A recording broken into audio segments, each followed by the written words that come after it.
Olá, tudo bem? Como estão vocês? Sejam bem-vindos a mais uma edição do Em Minas, este programa multiplataforma dos Diários Associados, aqui na TV Alterosa, no portal UAI e também nas páginas do jornal Estado de Minas. Hoje teremos os nossos dois blocos tradicionais aqui na TV, depois um terceiro bloco exclusivo no canal do YouTube do Portal UAI. Terminando aqui, você pula para lá que a gente segue o bate-papo e a íntegra da nossa entrevista você lê amanhã nas páginas impressas do Estado de Minas. E hoje recebemos o imortal Dr. Henrique Salvador, tá bom? Tudo bem, Carlinhos? Tudo bom com você? Bom te ver, bom te receber aqui. Prazer é todo meu. Dr. Henrique Salvador, que é presidente do Conselho de Administração da Rede Mater Dei e que agora também é imortal da Academia Nacional de Medicina. Isso mesmo, tomei posse no último dia 14 de março, né?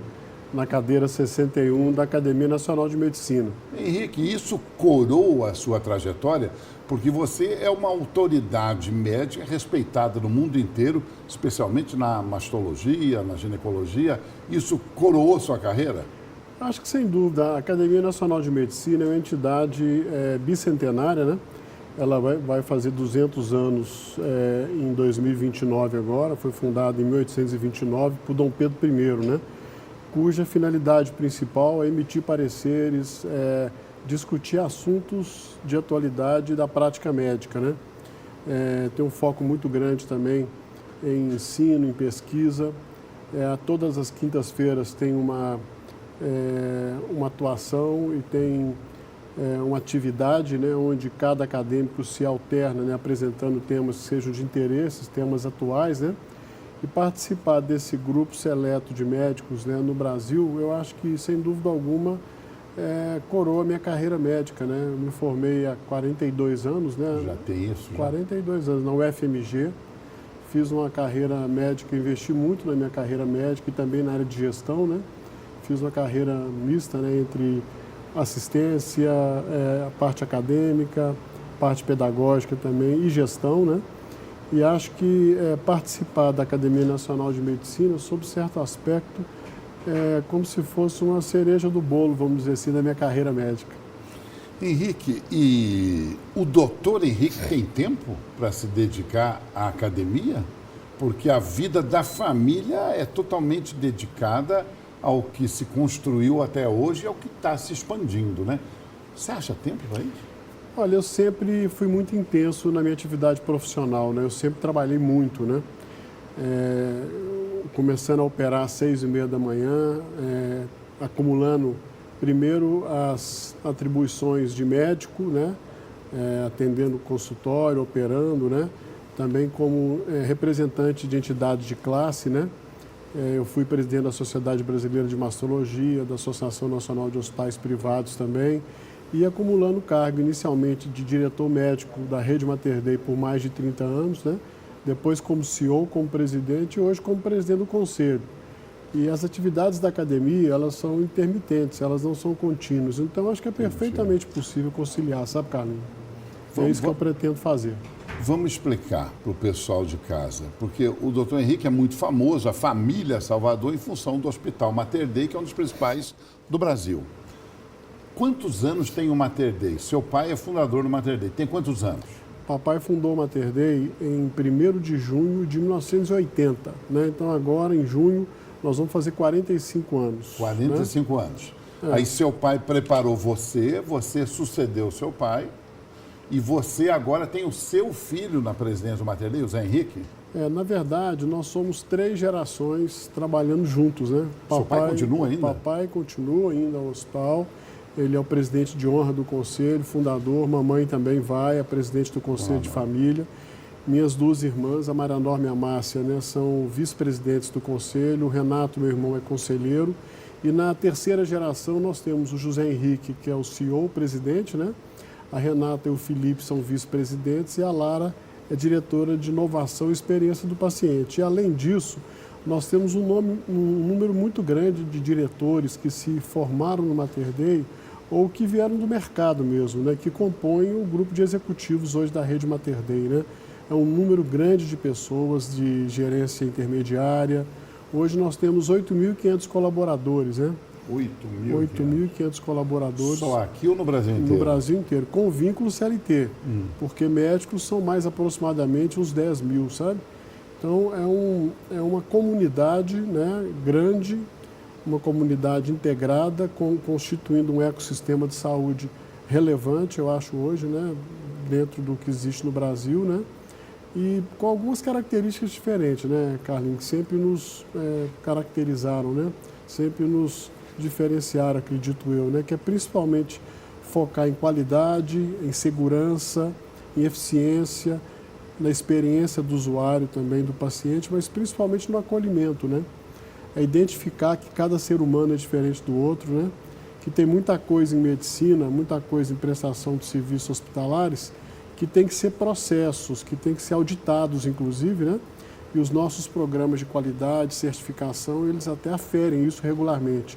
Mas tem um outro lado da prestação de serviços, que é a entrega do serviço. Essa a gente tem que entender muito bem quem é aquele ser humano que está ali na frente da gente, quais são as necessidades, as crenças, a história dele, né? Para que a gente possa oferecer o melhor serviço, né? É isso, eu penso ser indiscutível. Eu acho que o Mater Dei já nasceu com esse DNA, né? Ele é pioneiro, acho que em Minas, no Brasil, não sei te afirmar, mas você é especialista no assunto, nesse atendimento um pouco fora do normal, né? Mais atencioso e na qualidade também da estrutura oferecida e da hotelaria, que hoje passa a ser uma tendência de outros hospitais. Ele praticamente é pioneiro nisso. Na verdade, né, eu acho que o importante é um equilíbrio, né, de muitos pilares, vamos dizer assim, né?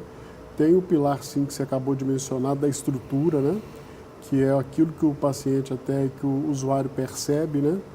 Mas tem um outro lado que muitas vezes o cliente não percebe, que é a maneira como é o dia a dia de uma instituição hospitalar que é focada em qualidade, que é focada em segurança, é o investimento que se faz em pessoas, né? Nós temos hoje, por exemplo, mais de 20 programas de residência médica reconhecidas pelo MEC. Então, nós formamos médicos com algumas características. Nós temos um programa de formação de técnicos de enfermagem, uma pós-graduação de enfermeiras superiores. Nessa expansão que o Mater Dei passou de 2011 para cá, principalmente, né? Desde a inauguração do Mater Dei da Contorno em 2014, isso foi muito importante, porque em prestação de serviço, as pessoas fazem toda a diferença, né? Daqui a pouco eu quero falar das unidades dessa expansão, que veio até com Nova Lima, agora há pouco tempo, mas eu queria só fechando o raciocínio anterior. Você explicou para a gente a estrutura inteirinha, desde o seu pai até seu filho e sobrinhos, na estrutura da administração. E aquelas pessoas que dizem que família não consegue tocar um negócio, que tem que profissionalizar? Vocês profissionalizaram a família? Sem dúvida. Em meados dos anos 90, nós fomos para, no meu modo de entender, uma das principais, se não a principal escola de negócios do Brasil, que é a Fundação Dom Cabral, né? E lá, além de aprender outras coisas ligadas à gestão, nós também construímos um plano de sucessão da segunda para a terceira geração e para gerações subsequentes, né? E tem uma estruturação muito clara, sabe? São passos muito objetivos que um pretendente, né, a diretor ou a executivo familiar da rede tem que seguir. Mas eu acho talvez o maior diferencial do Mater Dei seja ter uma família profissionalizada, mas ter também profissionais que não são do sobrenome, vamos dizer, da família fundadora, mas que têm o mesmo amor, a mesma paixão que os fundadores e a família têm, né? Então, são familiares que atuam como profissionais e profissionais que têm a mesma paixão pelo negócio, pela rede Mater Dei, que a família tem. Esse eu acho que é um balanço que tem dado muito certo na nossa história. Mas a nossa família, aqueles que participam da gestão do Mater Dei, na segunda, na terceira geração, se profissionalizou muito, sabe? Espetáculo. Nós estamos terminando esse primeiro bloco nosso aqui na TV Alterosa. Daqui a pouco a gente volta rapidinho com o Dr. Henrique Salvador. Até já.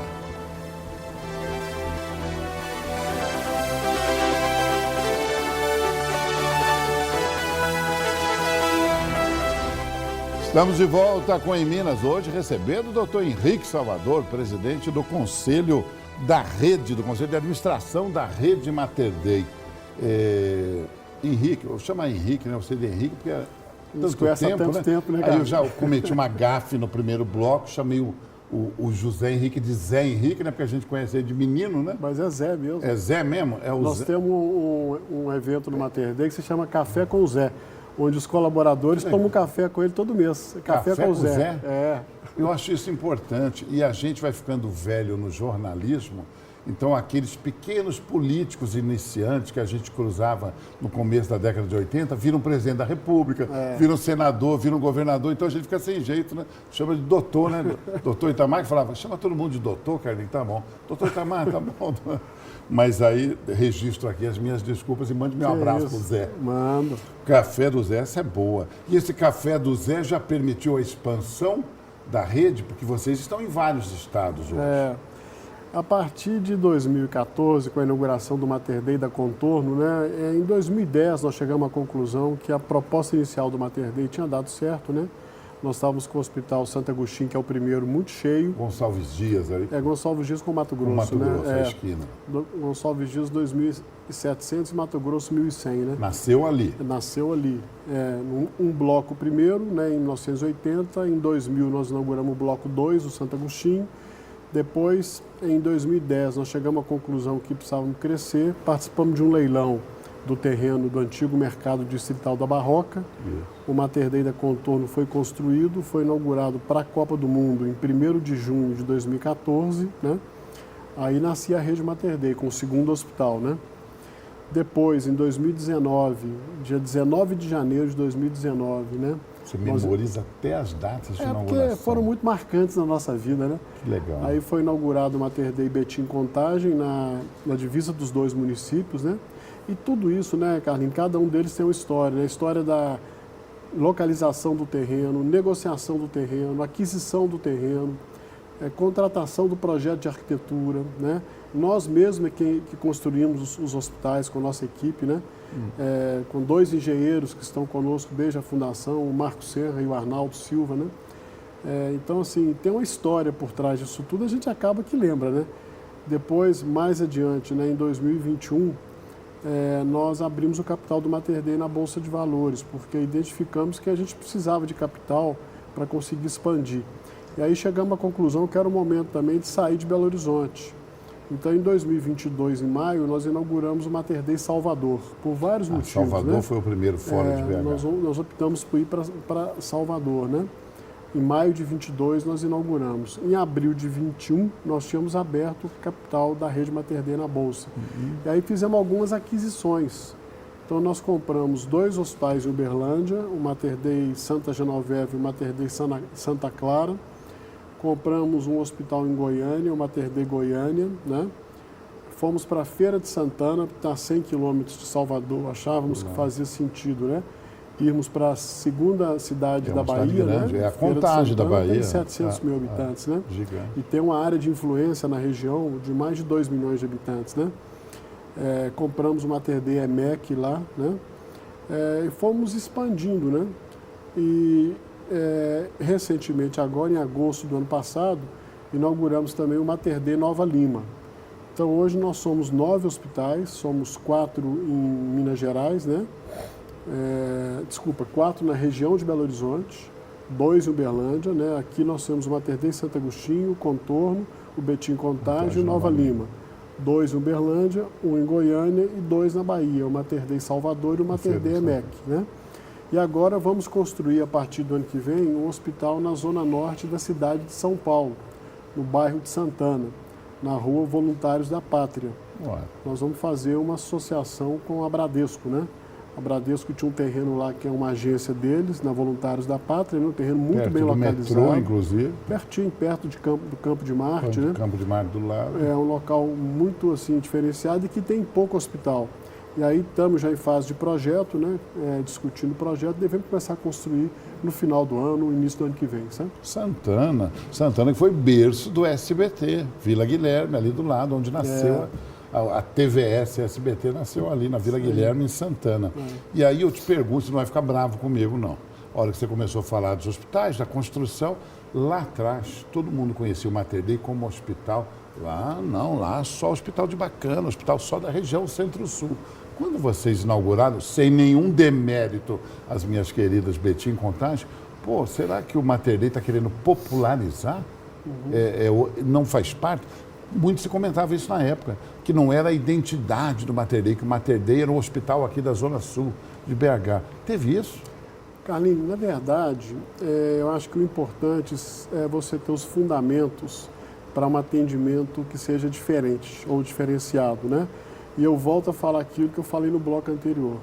Se você foca em qualidade que eu estou falando intrínseca do que você oferece. Por exemplo, seu índice de infecção é o menor que tem, seu índice porta-balão, que é aquele que você abre a coronária quando o infartado chega no pronto-socorro, ele é bom. Seu índice de abertura da artéria cerebral quando o paciente tem um AVC, ele é bom, ele está de acordo com as melhores práticas mundiais. Isso o Mater Dei acompanha tudo. Então isso é que eu chamo de qualidade. É a qualidade daquilo que você oferece. A mesma coisa, segurança. Você tem processos que implicam em redução de erro pela atenção hospitalar, né? Eficiência é fazer mais com menos recurso, né? É usar os recursos que você tem da melhor maneira possível. É a experiência do usuário, é saber acolher adequadamente aquela pessoa, né? Então, assim, se você foca nisso, independente do nicho que você escolhe atender, eu acho que você acaba atendendo bem. E hospital, no Mater Dei, por exemplo, 90% daquilo que a gente faz é plano de saúde. Nós temos algumas operadoras de plano de saúde. 90% é plano de saúde? Nós temos algumas operadoras que a gente atende, sim, o presidente da empresa e a diretoria da empresa, mas nós atendemos também quem trabalha no chão de fábrica, né? Nós atendemos quem trabalha, o operário de fábrica, quem trabalha na manutenção, quem trabalha na higienização. Então isso era uma lenda em função de onde nasceu o hospital. Na verdade, nós sempre atendemos e procuramos, inclusive, atender da mesma maneira, né? Isso talvez seja uma das marcas do Mater Dei também. Entrou dentro do Mater Dei, deitou no leito do Mater Dei, o atendimento é o mesmo para todo mundo. E tem que ser assim, né? Eu acho que isso é que se sustenta ao longo do tempo. Então, de parabéns. Já tive oportunidade de estar lá. A gente nunca quer ir, né? Porque o hospital, eu acho que é um dos negócios mais, não sei se estressante seria a palavra, porque você é preparado para isso. Mas todo mundo que chega desesperado. A não ser que for para ter neném, né? Daqui a pouco na internet vamos falar mais da sua área também, né? Tá certo. Que é da mastologia, câncer de mama, muito importante. Mas se não for maternidade, todo mundo chega desesperado, achando que vai morrer, né? Realmente o hospital, é difícil. A questão de lidar com a doença, acolhida, né, já tem que ser diferenciada. Né? A questão de você lidar com a doença, né, com a saúde, que é o maior patrimônio que o ser humano tem, porque sem a saúde nada mais faz sentido, né? Eu acho que, sem dúvida alguma, quem lida com isso tem que ter algumas atenções, né? Alguns princípios, e tem que gostar de gente, gostar daquilo que faz, né? Estão me informando que o nosso tempo aqui na TV está acabando. Mas agora nós vamos para um bloco exclusivo no canal do YouTube do Portal UAI. Quero perguntar para você lá, daqui a pouco, nesse bloco exclusivo que vocês vão nos acompanhar, sobre a sua especialidade, a mastologia. E se você topar, eu queria falar um pouquinho de cavalo também. Você topa? Topo. Então vai lá, gente, porque Dr. Henrique também é um dos maiores criadores de cavalo campolina do mundo, não é do Brasil, não. É do mundo. Então daqui a pouco nós vamos falar também dos cavalos, mas desde já registrando aqui meu agradecimento pela sua visita aqui na TV Alterosa, Henrique. Muito obrigado, foi um prazer, Carlos. Bom, um prazer muito grande. Lembrando, daqui a pouco, o bloco exclusivo no Portal UAI já pode ir abrindo e amanhã a entrevista completa, a íntegra, nas páginas do jornal Estado de Minas. Muito obrigado a todos vocês que estiveram conosco e continuem aí na internet. Tchau!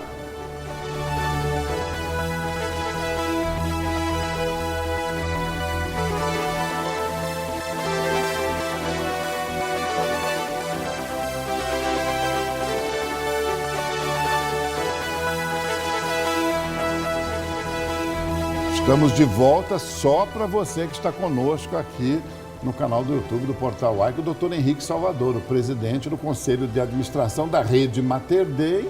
O pessoal já estava na TV, está aqui agora. O Henrique, você se especializou na mastologia.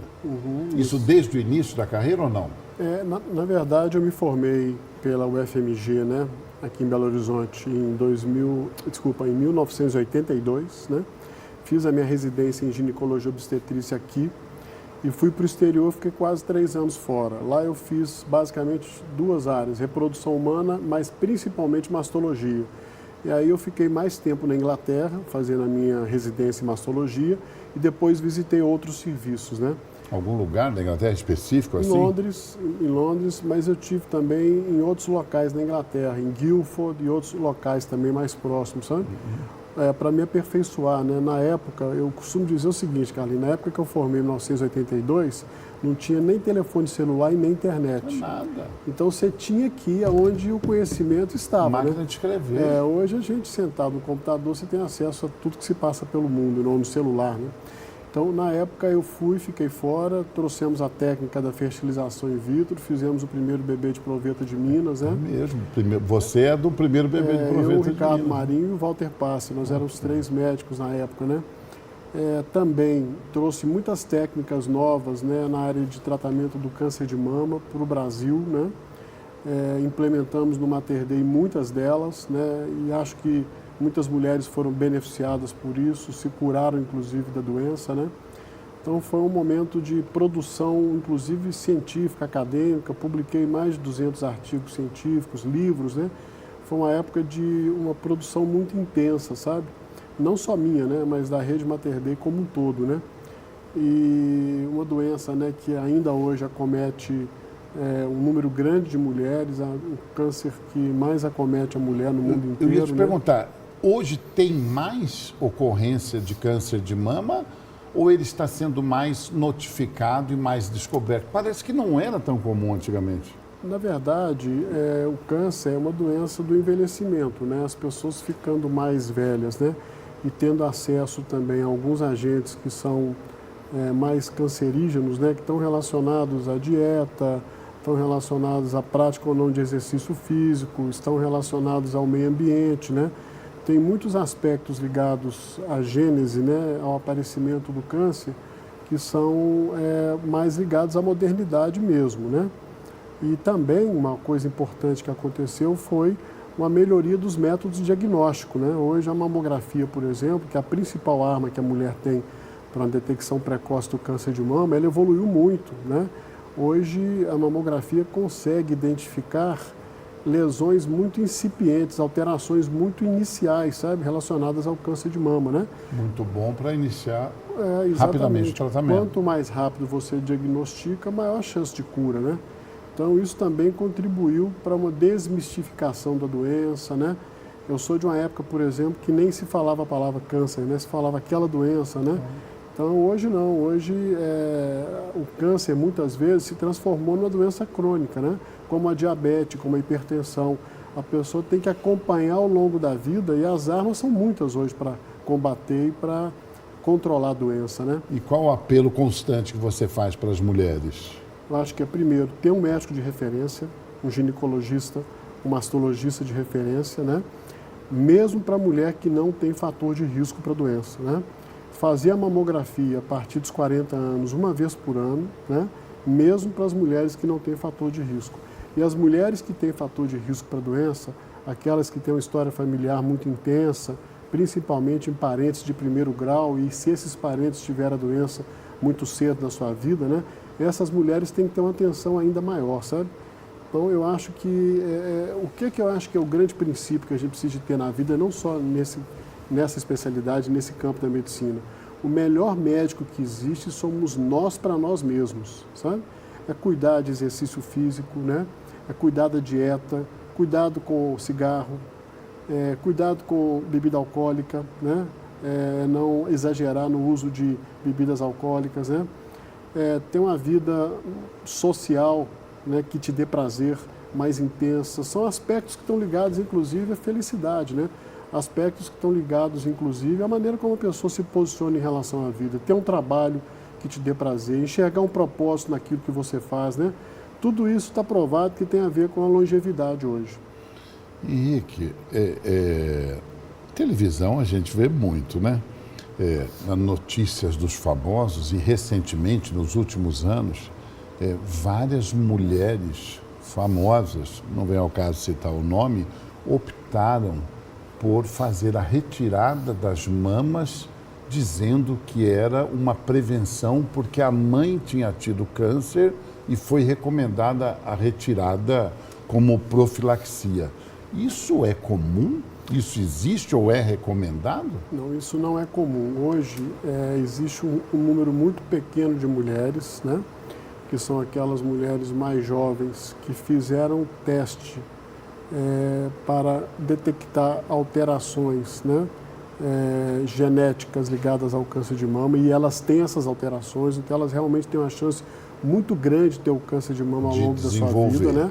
É um grupo muito restrito de pacientes, né?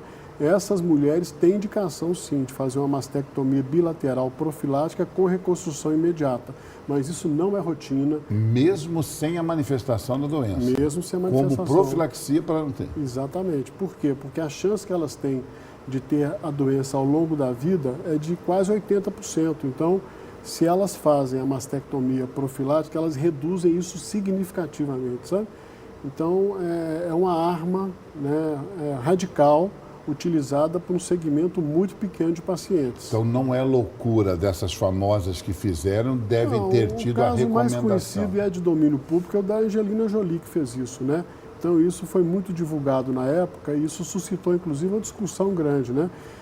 Isso já tem alguns anos já, mas hoje o que a ciência demonstra é isso. Tem um grupo restrito, pequeno de mulheres que se beneficiaria dessa técnica, sabe?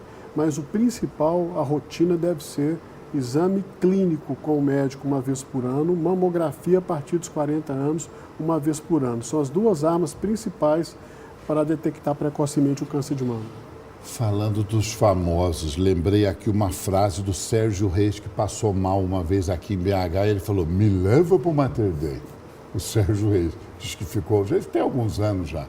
E teve um outro caso também famoso da atriz Letícia Sabatella, que parece que o parto, né, prematuro, acho que do filho, da filha, foi feito no Mater Dei e lá ela ficou aos cuidados de vocês, né?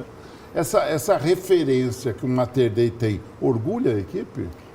Olha, na verdade, né, Carlinhos, aquilo que eu falei há pouco, né, nós procuramos atender as pessoas todas da mesma maneira. Natural. Nesses casos que você citou, por exemplo, eles ficam conhecidos porque são figuras públicas. Mas o nosso dia a dia não é o atendimento dessas pessoas. O nosso dia a dia é o atendimento de quem nos procura. São milhares de cirurgias por mês, são milhares de exames, né? São milhares de internações, são centenas de internações em terapia intensiva, né? É um corpo clínico muito aderido, são profissionais muito competentes que enxergam no Mater Dei o local ideal para desenvolver o seu trabalho. Mas você concorda que um depoimento público dessas pessoas é um atestado da seriedade do hospital? É um reforço positivo para aquilo que a gente faz, né? Nós temos procurado, inclusive, dar luz também, né? Colocar luz em atendimentos de pessoas que não são tão conhecidas e nem são tão famosas, né?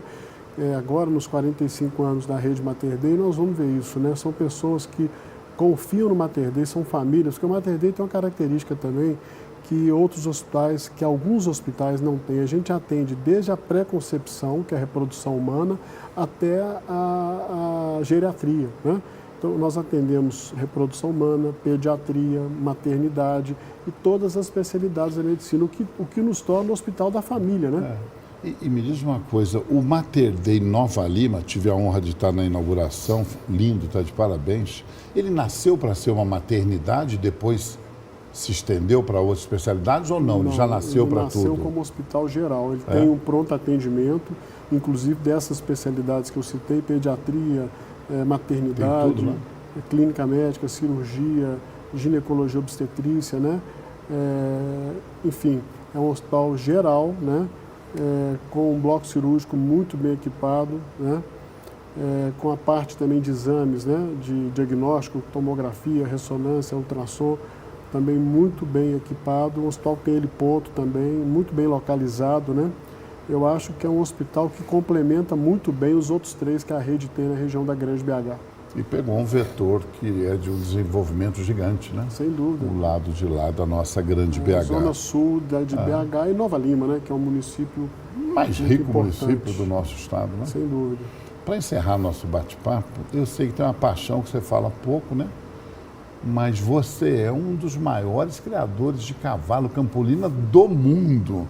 diz que o Aras já tem mais de 4 décadas. Na verdade, né, Como é Carlinhos? que é? Pode falar ou não pode? Posso, claro. A história nossa com o agro, ela vem de muitos anos, né? Os meus 2 avós, o paterno e o materno, eram fazendeiros. O pai de papai, ele era tropeiro, sabe? Uma pessoa que começou a vida, né, com pouca escolaridade, mas com uma capacidade de trabalho muito grande. Ele comprava os mantimentos nos grandes centros e em lombo de burro ele saía vendendo os mantimentos nas pequenas localidades. Se chamava Pedro Sabino, né? O outro avô meu, materno, era fazendeiro, pequeno fazendeiro em Feira de Santana, né? Olá. No sertão Onde da vocês Bahia. estão, Mamãe agora? é de lá, né? Então, a questão da relação com a fazenda, com o meio rural, sempre esteve muito próxima de nós, né? É uma paixão que papai tem, eu tenho, o Zé Henrique tem, meu irmão tem, minhas irmãs, sobrinhos, né? Nós todos somos muito ligados ao meio rural. E há 55 anos atrás, né, eu vou fazer 67 anos esse ano, eu tinha, portanto, era criança, né, 12 anos, nós começamos a criar uma raça de cavalos, que é o Campolina, né? Que nasceu entre Rio e Minas, né? Quando você fala que é um dos maiores do mundo, que o Campolina só tem no Brasil, né? Foi criado aqui. Pegou, né?